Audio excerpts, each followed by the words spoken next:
Hey guys, subscribe for daily content. And if you're shopping for gear, make sure you check out the description for the newest items at some of the very best online retailers. There's also links for some of the items that I personally recommend. Thanks! What's going on YouTube? Metal Complex here, and today I've got a very interesting knife review / knife overview to share with you guys. This is the Miguron knives, or Miguron, I'm not sure how to pronounce it, Velona. Thanks so much to me for providing this knife for review. I saw this pop up on Neve's Knives Instagram, and I was like, wow, that looks nice. I wonder how much that is. 45 bucks. I just bought it. I didn't reach out to the company, didn't ask anybody. I just bought it because it's 45 bucks. That's a budget, it's nothing.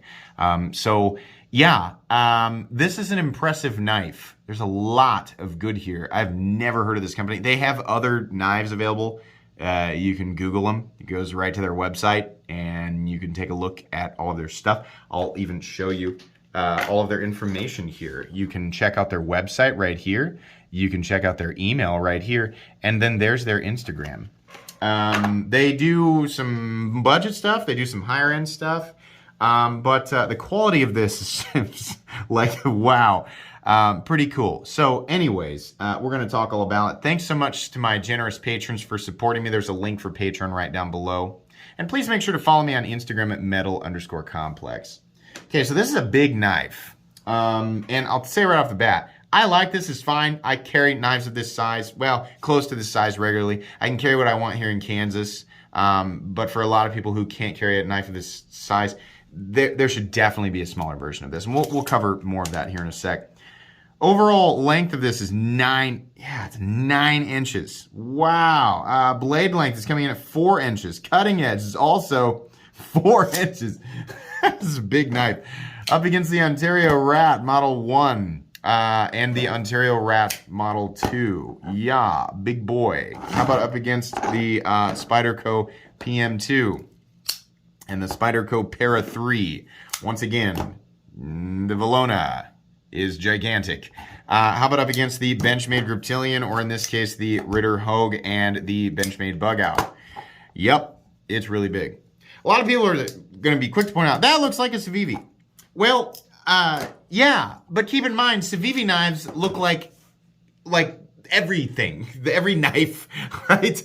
So this is a very straightforward, Civivi kind of does have an identity, and I like Civivi knives. I have nothing bad to say about the company. They've provided some of the nicest budget knives we've ever had, right? Their designs are intentionally not risky. They know what they're doing, right? But they don't, they kind of have an identity in that the knives don't really have much identity. Knives like the Praxis, which actually I'm going to use to compare to. I'm sorry, I should have had this out. The Civivi Praxis is, kind of not the same knife, but there are some similarities, right? In just the straight basic knife blade profile, the straight basic knife handle profile, right? So before you scream copy, copy, copy, just keep in mind, knives have looked like this forever. This is just a knife profile with some nice modern elements that are borrowed and used and repeated by many companies, right? Let's go ahead and do carry profile. Wow, that action is really nice. Really happy about that. This is a bit thicker than you might have expected. The combination of the steel liners and the G10 scales make it a bit thicker than some people would prefer. Obviously, there are ways that can be fixed in the future. But it is what it is. Countersinking, as much as I like the shadow boxing, those liners can be countersunk, and these can be knocked down and chamfered or radiused or contoured, whatever you want to say, and at least give it a better, feel in the hand. But this is fine the way that it is. This is a large knife, so people are already going to expect it to be a large object. Carry profile, thickness up against the Spyderco Para 3 and the Spyderco PM2.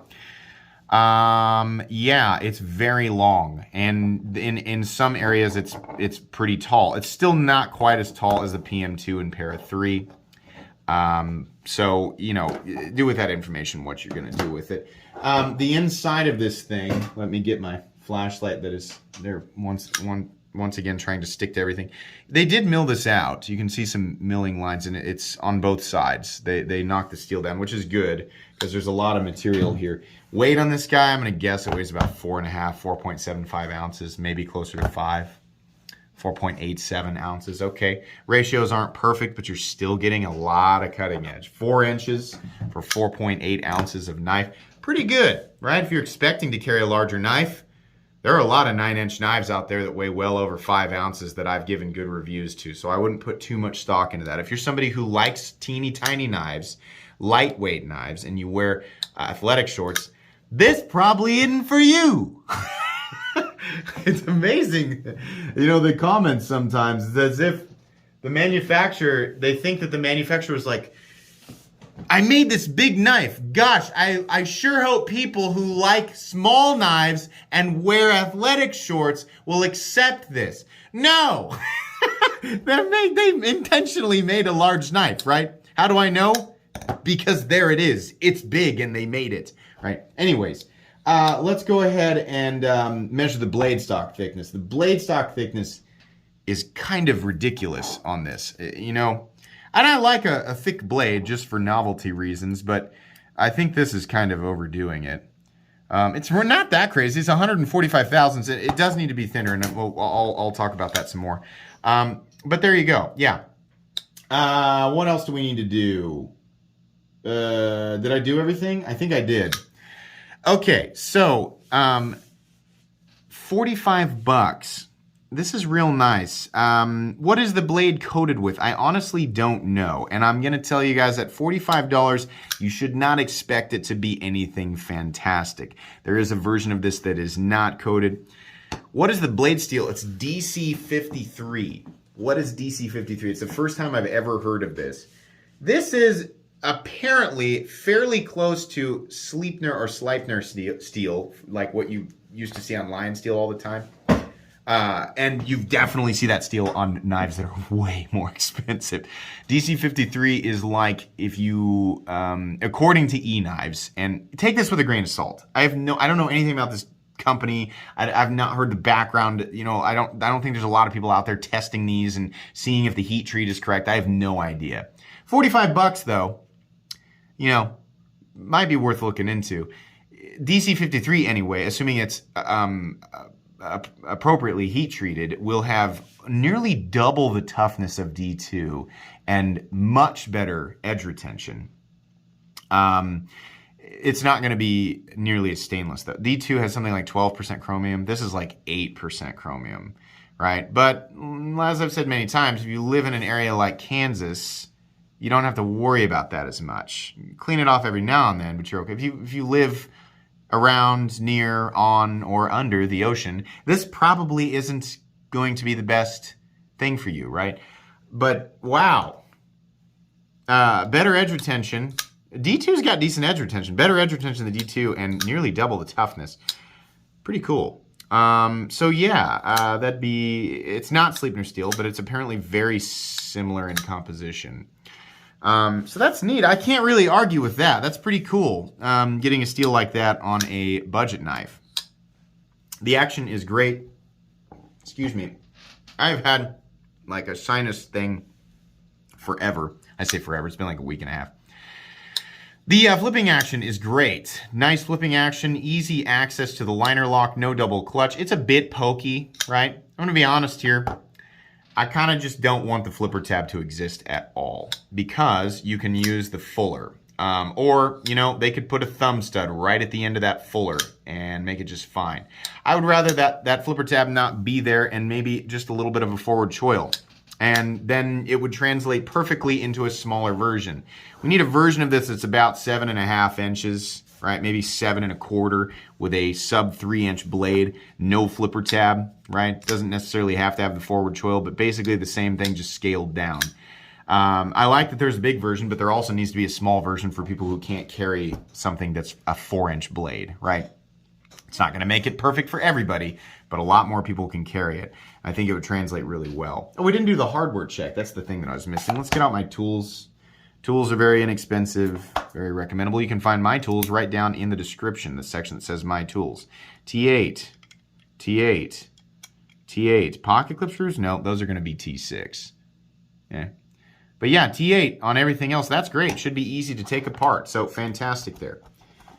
Anyways, yeah, peel ply textured G10 scales. I'll say this, as much as I like the shadow boxing, and by that I mean you can see the liners highlighting the scales, I would prefer that these scales are, these liners are countersunk into the G10 and that the G10 was radiused, or it doesn't necessarily have to be contoured, but heavily radiused. That would make everything thinner. It would make everything feel a little bit less blocky. These edges right here, they're not sharp, but you can definitely feel them. This is a knife that the knife that I would and will take out and use hard. At 45 bucks, you bet I'm gonna take this thing out and beat on it, for sure. But I can feel all this stuff. I'm gonna be wearing gloves using this, but you know, if I wasn't, I was gonna bear down on it. It's not the worst. The ergonomic lines are great. It's just when you squeeze it, you're gonna feel it because of how they've done these, right? So, that's what I think. It looks nice. It would be a lot more comfortable if, you know, those changes were made. Like I said, very easy to disengage everything. They put their logo on the pivot, which I like because then we can enjoy the blade for what it is, which is a blade. It's not a billboard, so I don't like to see that stuff all over it. Love the fuller. Makes it real easy to flick out like this, or if you want to come higher up. I mean, yeah, no problem, right? Flipper tab, like I said, it works. I think it's just, you know, if you love flipper tabs, you're gonna love this, right? But for me, I think I would just prefer to not have that thing in the way. Even with the flipper tab there, though, I'll admit you're pretty darn close to the cutting edge, and there's nothing really in the cutting path, so that's gonna work out well. This blade looks like it would be thin behind the edge, but truthfully, it's not. It really needs to be a thinner blade stock so that it can come down to a thinner edge and make use of this tall, flat grind, right? But it will still slice. It will still cut, right? DC53, I'm going to guess, based on the stats there, not going to be the easiest thing in the world to sharpen, but it'll hold an edge for a while after you sharpen it, right? So it's just one of those things where if you get used to sharpening it, then it might pay, the whole efficiency of that might, you know, it might pay out well for you. The spine is crowned, which is not something I ever expect to see on a budget knife. That's a nice touch. But I can't strike a ferro rod off it. All right, well, I mean, if you're always striking a ferro rod off of your budget knives, then get a rat. Then stop complaining under this video. But, you know, for everybody else who's not walking around striking ferro rods off their budget knives, this is pretty nice. I like that. There's no jimping. The jimping's back here, right? It would be nice if they jimped part of this. Jimped, is that a word? About out to here, right? Be nice if they did, because this is an outdoor knife, right? I mean, I'm going to want to put my thumb up there sometimes. They didn't, so that's fine.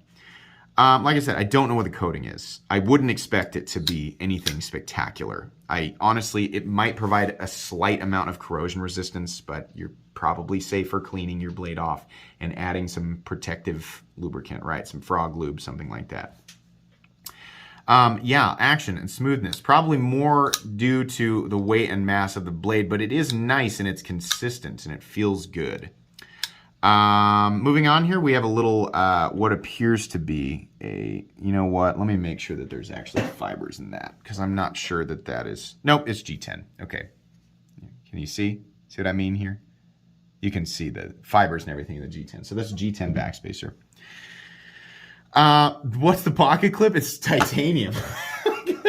I couldn't believe that. That was shocking to me that the pocket clip was titanium. Titanium is definitely a better material for a clip. It's more forgiving. It's more springy, right? You know, this generally the titanium that's used with knives is non-magnetic. It doesn't have anything in it that's going to attract a magnet. Not that that really matters, right? And it also is not going to corrode. So that's cool. It's very basic and straightforward, but it works. For whatever reason, they didn't drill holes for you to mount the clip on the other side. So sorry, lefties, it's just right-handed pocket clip.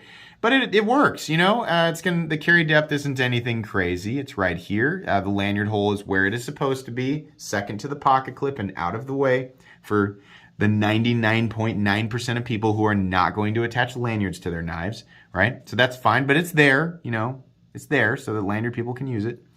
Yeah, carry depth right here, that's fine. In and out of the pocket should be pretty easy. I think they should probably shave a spot down under the pocket clip so we don't have to worry with the peel ply texturing and shaving up or fraying out your pockets. But it's fine, no big deal. Little accent there on the pivot, little pivot collar. I think that looks nice. The pivot is captive. I've adjusted this, so that's also nice. Lockup, lots of room thanks to that thicker blade stock. We're locking up at something like 30%. No blade play at all. No blade play, up, down, left, or right.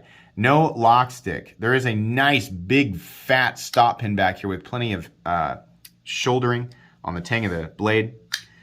No blade play. No pivot lash. Nice detent click. And no detent lash. This is a nice knife. The way that it is, right here, for 45 bucks, this is a good knife. If you can get one of these, I know people, they sold out after you unbox it. I'm sorry. If you can get one of these, I'm hoping that Miguron, or, I hope that they go, we should make more of these, because they'll sell. This is good. That blade stock needs to be thinner. They need to get, the edge will, let me cut a piece of paper. I know that the paper cut test doesn't prove anything, but I'm going to show you what the cut looks like. So it slices, but it's a little bit more of a tear. And that's not because it's like it's not sharp enough. Kind of. It's more so, you see how it's lipping at the edge? It needs to be thinner. Thinking they need to do a little bit better job of the sharpening. The blade stock needs to be thinner. The grind needs to be thinner down here at the edge, right? It'll still be fine. That's a tough composition. It doesn't need to be that thick at the edge for what it's going to be used for. The flipper tab's fine. I would honestly get rid of it and add a choil. Like I said, liners, they need to be countersunk. We need to see heavy chamfering and or contouring on the scales. That'd be better. But wow, I mean, like, I'm really nitpicking here. And at base, this is another liner lock, and it kind of looks like a Civivi. But geez, they crown the spine. They're using this DC53 steel, which sounds pretty good. It's got a titanium pocket clip, and overall, I mean, the fit and finish all the way around, this is just great. If Civivi made this, it'd be 70 bucks. I guarantee it. For everyone, that looks like a Civivi. It'd be 70 bucks from Civivi. Then again, if this company gets super popular, they would probably also charge 70 bucks for it. But as it sits right now, this is one of the best budget knives that exists. They need a smaller one. Absolutely. 7¼ to 7½ inches.